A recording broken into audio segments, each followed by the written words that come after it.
नमस्कार, मैं हूं राज ठाकुर आपके साथ। आप देख रहे हैं न्यूज 18 पंजाब हरियाणा हिमाचल। बुलेटिन की शुरुआत करेंगे हिमाचल में पंचायत चुनाव की खबर के साथ। हिमाचल में पंचायत चुनाव के तीसरे और अंतिम चरण के लिए सुबह 8 बजे से वोटिंग जारी है।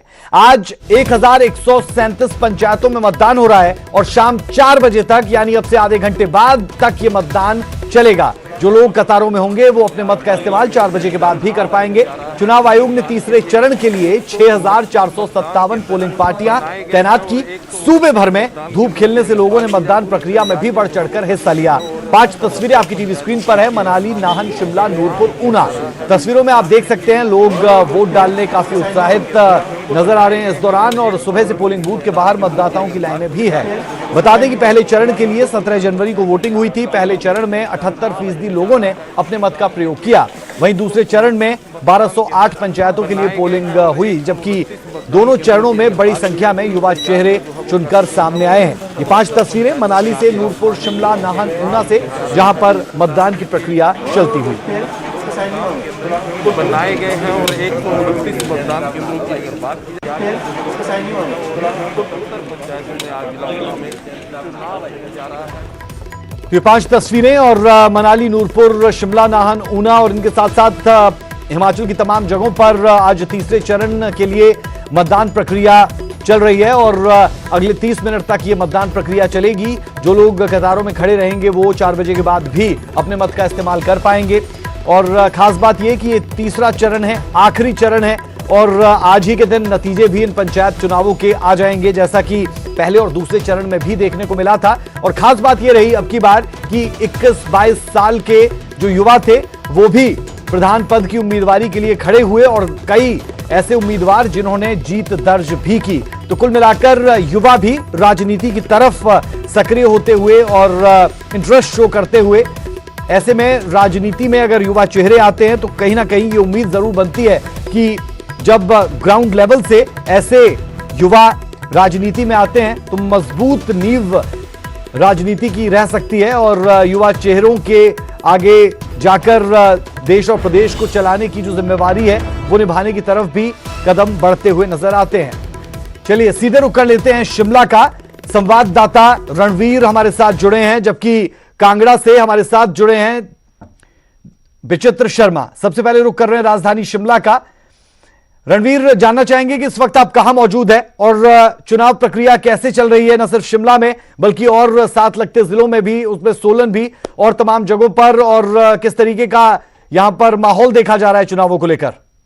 देखिए, इस वक्त मैं जो राजधानी शिमला के बिल्कुल साथ जो पगोग पंचायत लगती है वहां पर मैं खड़ा हूं। अभी जो है मतदान केंद्र के बाहर आप ये भीड़ देख सकते हैं, लेकिन जो मतदान जो चल रहा था सुबह के समय काफी संख्या में लोग पहुंचे थे। अब ये आखिरी दौर में है, 4 बजे तक मतदान है, तो अभी जो है इक्का दुक्का मतदाता ही यहाँ पर पहुंच रहे हैं। जो कुल जो टर्न आउट था, जो 2 बजे तक का जो अपडेट था वो शिमला जिला में जो है 58% जो है मतदान हुआ था। और पूरे हिमाचल की अगर बात करें तो हिमाचल में जो है 61% से ज्यादा तक हो चुका था। ये टर्न आउट जो है लगातार बढ़ रहा है। जिस तरह की ये देखा गया है कि हर जगह से जो तस्वीरें निकल कर आई है, उत्साह बहुत ज्यादा। जो सबसे ज्यादा जो मतदान हुआ रहा है वो सिरमौर में हुआ था 70% 2 बजे तक का। इसके बाद का जो आंकड़ा है बिलासपुर में 64%, कुल्लू में 63%, ऊना में 66%, शिमला में 58%, सोलन में 67%, चंबा में 59% और हमीरपुर में 61%, कांगड़ा का 56%, मंडी का 60% और किन्नौर में 52%। ये जो राज्य निर्वाचन आयोग ने जो अपडेट हर 2 घंटे के बाद जो अपडेट दिया जाता है उसके तहत ये आंकड़ा है। और अभी मतदान केंद्र तक जो है लगभग शून्य नजर आ रहा है, लेकिन प्रत्याशी यहाँ पर जो है उनके समर्थक यहाँ पर है। जो स्थानीय जो सरकार चुननी है उसमें जो है किस तरह का उत्साह है, बातचीत करते हैं। ये उम्मीदवार भी है पंचायत समिति के लिए, क्या कहना चाहेंगे? अभी तो मतदान कम हो रहा है, कितनी पोलिंग हुई है? देखो, पोलिंग जो है सामने है, लोगों में बड़ा उत्साह है। जो लोग थोड़ा सा इधर मुड़िए जरा। हाँ जी, जो लोकल सरकार के लिए लोगों का एक उत्साह है, लोगों का इससे इन रुझानों से ये पता लगता है कि लोग कितने जागरूक है। और पहले ऐसा लग रहा था कि यहाँ लगभग 55 से 60% जो है वोटिंग होनी है, लेकिन जो अभी हमें अभी तक की जो वोटिंग है लगभग 72 से 75% तक की हाँ, वोटिंग हो यहाँ पर चुकी है। काफी वोटिंग। आप भी कैंडिडेट हैं? हाँ जी। हाँ, बिल्कुल क्या उम्मीद बिल्कुल है? रणवीर, आप बने रहिए हमारे साथ। 72 से 75% मतदान हो रहा है, तो यानी काफी तादाद में वोटर्स टर्नआउट हो रहा है। रुक कर लेते हैं कांगड़ा का। संवाददाता विचित्र शर्मा हमारे साथ जुड़े हैं। विचित्र, आपसे जानना चाहेंगे कि इस वक्त आप कहां मौजूद है, उस पंचायत का जिक्र जरूर कीजिएगा, और कैसा माहौल यहां पर देखने को मिल रहा है, कितना वोट फीसदी यहां पर हो चुका है, और हम कह सकते हैं कि पंचायत का चुनाव नींव रहती है किसी भी स्ट्रक्चर के लिए, तो उस हिसाब से बहुत अहम हो जाते हैं ये चुनाव।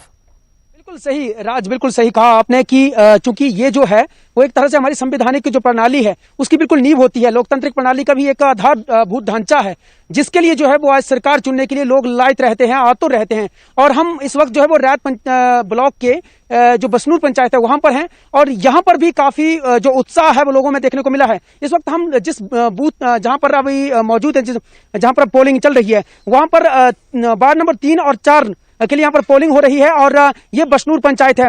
यहाँ पर जो है वो दोपहर के वक्त भी काफी ज्यादा उत्साह जो लोगों में देखने को मिला है। हम अलग अलग पंचायतों में हमारी ओर से विजिट किया गया है, और हर पंचायत में कहीं ना कहीं जो है वो लोगों में उत्साह देखने को नजर आया है। मैं इस वक्त पूरे कांगड़ा जिला की बात करूं तो 264 पंचायतों में इस वक्त जो है वो चुनाव प्रक्रिया जो चल रही है।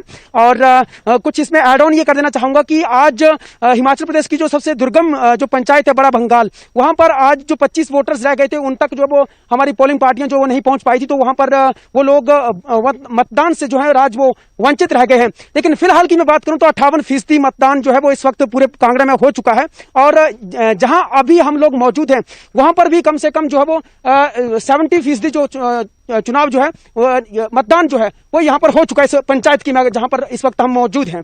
तो आप अंदाजा लगा सकते हैं कि कितना उत्साह लोगों में है। हालांकि अभी जो आखिरी पायदान की ओर ये जो है वो मतदान प्रक्रिया चलती हुई नजर आ रही है, और 4 बजे तक जो है थम भी जाएगी। 3:45 बजे का वक्त हो चुका है, 4 बजे तक थम जाएगी। उसके बाद जो कोरोना संक्रमण के लिए मौका मिलेगा। अब वो होंगे नहीं होंगे ये बात की बात है, लेकिन फिलहाल जो है 4 बजे तक जो है वो ये मतदान जो प्रक्रिया होगी वो थम जाएगी। और हाँ, ये जो युवा हैं इनसे हम लोग जो बातचीत करेंगे कि आखिर ये किस तरह का अपना प्रतिनिधि जो वो चुनना चाहते हैं और क्या सोच इनके मन में है। आपने मतदान कर दिया? हाँ, कर दिया। अच्छा, तो कैसा आप उम्मीदवार चाहते हैं और किस तरह का उत्साह लोगों में देखने को मिला, और आप युवाओं में किस तरह का उत्साह है? बहुत ही अच्छा उत्साह है युवाओं में। हम जी, आपने मतदान चलिए कर दिया? ठीक है विचित्र, बेहद शुक्रिया अभी के लिए। अपडेट्स के लिए हम लौटते रहेंगे आपके पास, क्योंकि 4 बजे ये प्रक्रिया संपन्न होगी, और उसके बाद हम कांगड़ा से लेकर शिमला तक का रुख जरूर करेंगे, और सिरमौर से लेकर चंबा तक का रुख भी करेंगे, और दर्शकों को दिखाएंगे कि क्या नतीजे रहे, क्योंकि तीसरा चरण है, आखिरी चरण है, और नतीजे भी आज ही आने हैं।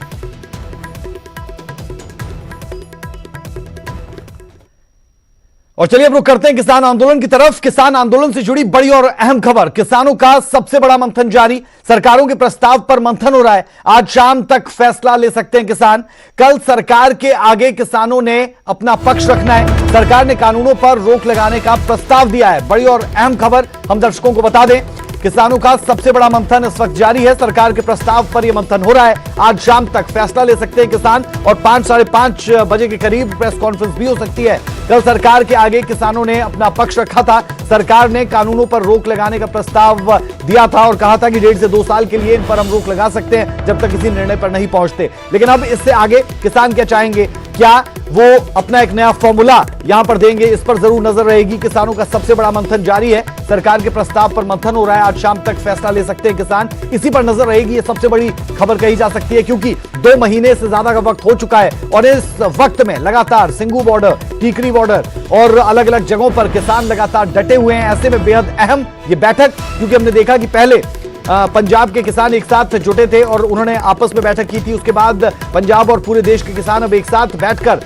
मीटिंग कर रहे हैं, जहां पर एक निष्कर्ष पर, नतीजे पर पहुंचने की उम्मीद जरूर जताई जा रही है।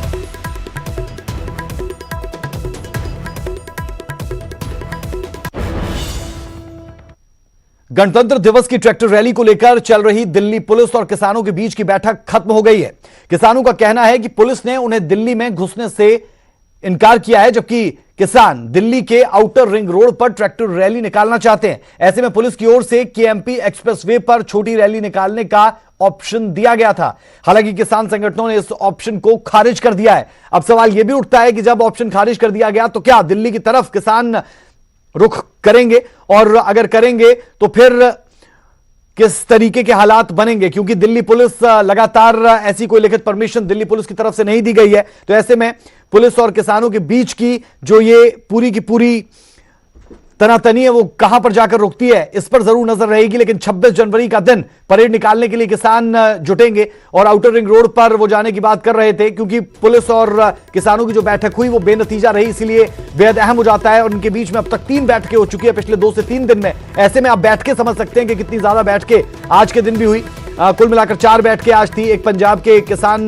बैठक करते हुए देखे, उसके बाद पंजाब के किसान और तमाम भारत के किसान एक साथ बैठकर इस वक्त भी बैठक कर रहे हैं। फिर किसानों और पुलिस के बीच में बैठक देखने को मिली और फिर सुप्रीम कोर्ट की तरफ से जो 3 सदस्यीय कमेटी बनाई गई है वो किसानों के साथ बैठक कर रही है। लेकिन उस बैठक में जो किसान धरने पर है वो नहीं गए, उन्होंने पहले ही वहां पर जाने से इनकार कर दिया था।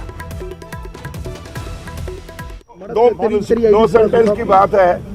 सरकार इस बात पे अड़ी है कि वो रिंग रोड पे हमें नहीं करने देंगे परेड, और हम इस बात पे अड़े हैं कि हम वही करेंगे, इससे ज्यादा कुछ नहीं। सरकार इस मीटिंग में इस जिद पर कायम है कि आप 26 जनवरी को कुछ भी करेंगे, दिल्ली के अंदर आके आप परेड नहीं कर सकते।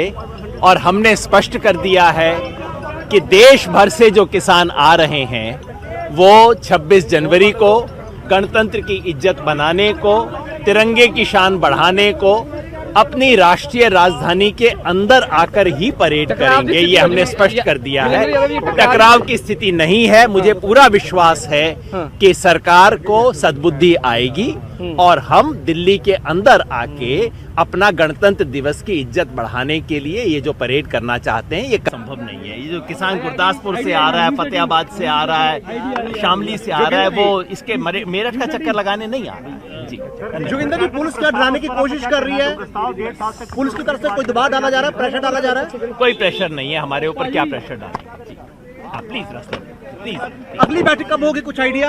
होगी पुलिस के साथ अगली बैठक कब होगी? नेचुरली रेगुलरली होनी पड़ेगी। अब 2-4 महीने थोड़ी बचे हैं, 2-3। तो किसानों ने ट्रैक्टर रैली निकालने का पक्का इरादा कर लिया है। 26 जनवरी को दिल्ली में किसानों की प्रस्तावित परेड के लिए हरियाणा और पंजाब के गांव-गांव में बड़े पैमाने पर तैयारियां चल रही है। जगह जगह रिहर्सल रैली निकाली जा रही है। मोहाली में ट्रैक्टर परेड की रिहर्सल का जायजा लिया हमारे संवाददाता मनोज राठी ने।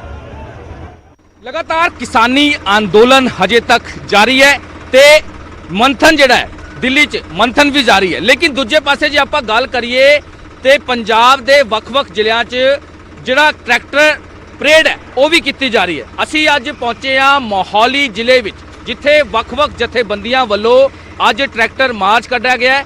ਤੇ ਸਭ ਤੋਂ ਵੱਡੀ ਗੱਲ ਹੈ ਕਿ ਜਿੱਥੇ ਇੱਕ ਸਾਈਡ ਜਿਹੜਾ ਮੰਥਨ ਚੱਲ ਰਿਹਾ ਹੈ, ਕਿਸਾਨ ਜਥੇਬੰਦੀਆਂ ਵੱਲੋਂ ਲਗਾਤਾਰ ਮੀਟਿੰਗ ਕੀਤੀ ਜਾ ਰਹੀ ਹੈ, ਕਿਉਂਕਿ ਕੱਲ ਜਿਹੜੀ ਮੀਟਿੰਗ ਹੋਈ ਹੈ ਉਹਦੇ ਵਿੱਚ 1.5 ਸਾਲ ਦਾ ਜਿਹੜਾ ਪ੍ਰਪੋਜ਼ਲ ਦਿੱਤਾ ਗਿਆ ਹੈ ਉਹਦੇ ਵਿੱਚ ਸਾਫ਼ ਤੌਰ ਤੇ ਕਿਹਾ ਗਿਆ ਹੈ ਕਿ ਜਿਹੜੇ ਆਪਣੀ ਕਮੇਟੀ ਜਿਹੜੀ ਬਣਾ ਕੇ ਤੁਸੀਂ 1.5 ਸਾਲ 'ਚ ਵੀ ਆਪਣਾ ਵਿਚਾਰ ਵਿਮਰਸ਼ ਕਰੋ। ਲੇਕਿਨ ਸਭ ਤੋਂ ਵੱਡੀ ਗੱਲ ਇਹਦੇ ਵਿੱਚ ਇਹ ਹੈ ਕਿ ਹੁਣ ਕਿਸਾਨਾਂ ਵੱਲੋਂ ਇਹ ਕਿਹਾ ਜਾ ਰਿਹਾ ਹੈ ਕਿ ਜਦ ਤੱਕ ਕਾਨੂੰਨ ਰੱਦ ਨਹੀਂ ਹੁੰਦੇ, ਜਦ ਤੱਕ ਉਹਨਾਂ ਦੀ ਜਿਹੜੀ ਡਿਮਾਂਡ ਹੈ ਉਹ ਪੂਰੀ ਨਹੀਂ ਹੁੰਦੀ, ਜਦ ਤੱਕ ਉਹ ਨਹੀਂ ਜਾਣਗੇ। ਸਾਡੇ ਨਾਲ ਯੂਥ ਜੁੜਿਆ ਹੈ।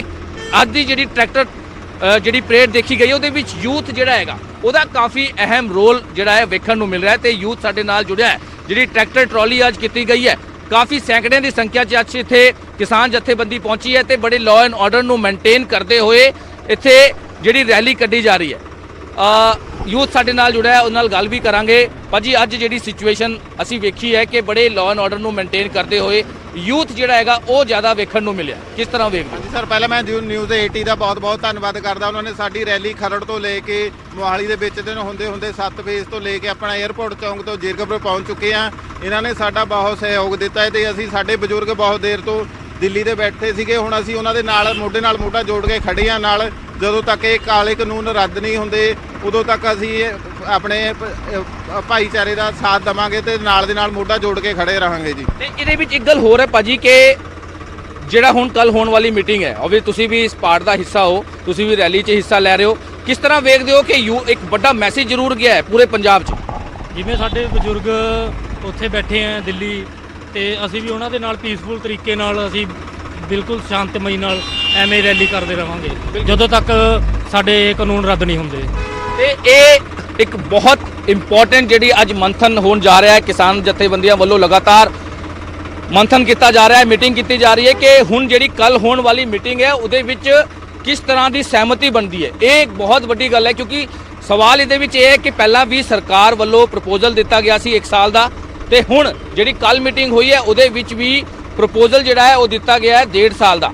ਤੇ ਕਿਤੇ ਨਾ ਕਿਤੇ ਹੁਣ ਸਰਕਾਰ ਵੀ ਇਹ ਚਾਹੁੰਦੀ ਹੈ ਕਿ 26 ਤਰੀਕ ਤੋਂ ਪਹਿਲਾਂ ਕਿਸੇ ਵੀ ਤਰ੍ਹਾਂ ਦਾ ਕੋਈ ਸੋਲੂਸ਼ਨ ਜਿਹੜਾ ਹੈ ਉਹ ਕੱਢਿਆ ਜਾਵੇ, ਕਿਉਂਕਿ ਹੁਣ ਜਿਹੜੀ ਸਿਚੁਏਸ਼ਨ ਚੱਲ ਰਹੀ ਹੈ ਵੱਖ-ਵੱਖ ਜ਼ਿਲ੍ਹਿਆਂ 'ਚ, ਜਿਸ ਤਰ੍ਹਾਂ ਟਰੈਕਟਰ ਜਿਹੜੀ ਰਿਹਰਸਲ ਪਰੇਡ ਕੀਤੀ ਜਾ ਰਹੀ ਹੈ 26 ਜਨਵਰੀ ਨੂੰ ਲੈ ਕੇ ਜਿਹੜੀ ਪਰੇਡ ਕੀਤੀ ਜਾ ਰਹੀ ਹੈ, ਉਹਦੇ ਵਿੱਚ ਹੁਣ ਜਿਹੜੀ ਸਿਚੁਏਸ਼ਨ ਹੈ ਉਹ ਬਿਲਕੁਲ ਵੱਖਰੀ ਹੈ, ਉਹ ਵੇਖਣ ਨੂੰ ਮਿਲ ਰਿਹਾ। ਪੰਜਾਬ ਦੇ ਅਸੀਂ ਗੱਲ ਕਰੀਏ, ਪੰਜਾਬ ਦੇ ਵੱਖ-ਵੱਖ ਜ਼ਿਲ੍ਹਿਆਂ 'ਚ ਇਹ ਜਿਹੜੀ ਸਿਚੁਏਸ਼ਨ ਹੈ ਉਹ ਵੇਖਣ ਨੂੰ ਮਿਲ ਰਹੀ ਹੈ ਕਿ ਜਿਹੜੇ ਕਿਸਾਨ ਜਥੇਬੰਦੀਆਂ ਵੱਲੋਂ ਲਗਾਤਾਰ ਇਹ ਪੀਸਫੁਲ ਪ੍ਰੋਟੈਸਟ ਜਿਹੜਾ ਹੈ ਉਹ ਕੀਤਾ ਜਾ ਰਿਹਾ ਹੈ। ਤੇ ਸਾਡੇ ਨਾਲ ਇੱਕ ਹੋਰ ਭਰਾ ਜੁੜਿਆ ਹੈ। ਭਾਜੀ, ਤੁਸੀਂ ਕਿਸ ਤਰ੍ਹਾਂ ਵੇਖਦੇ ਹੋ ਹੁਣ ਜਿਹੜੀ ਸਿਚੁਏਸ਼ਨ ਹੈ?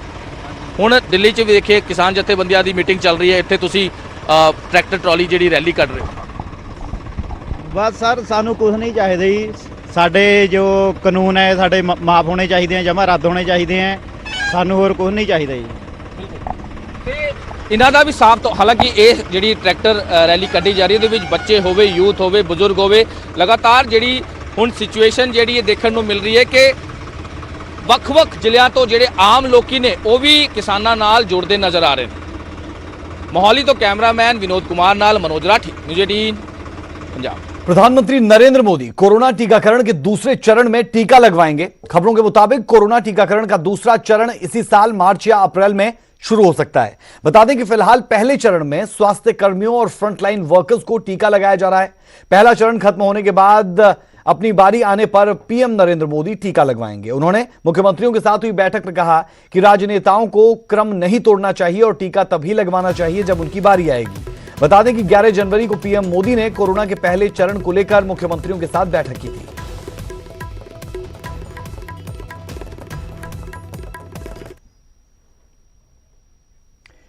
कोविड-19 महामारी ने परस्पर निर्भरता की भावना को सुदृढ़ किया, जिससे कि पूरा देश इस विपत्ति का एकजुट होकर मुकाबला कर सके।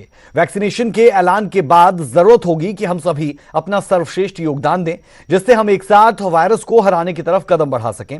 और नेटवर्क 18 इस मुहिम में हर कदम पर आपके साथ होगा। जब तक सभी सुरक्षित नहीं होते तब तक कोई सुरक्षित नहीं होगा।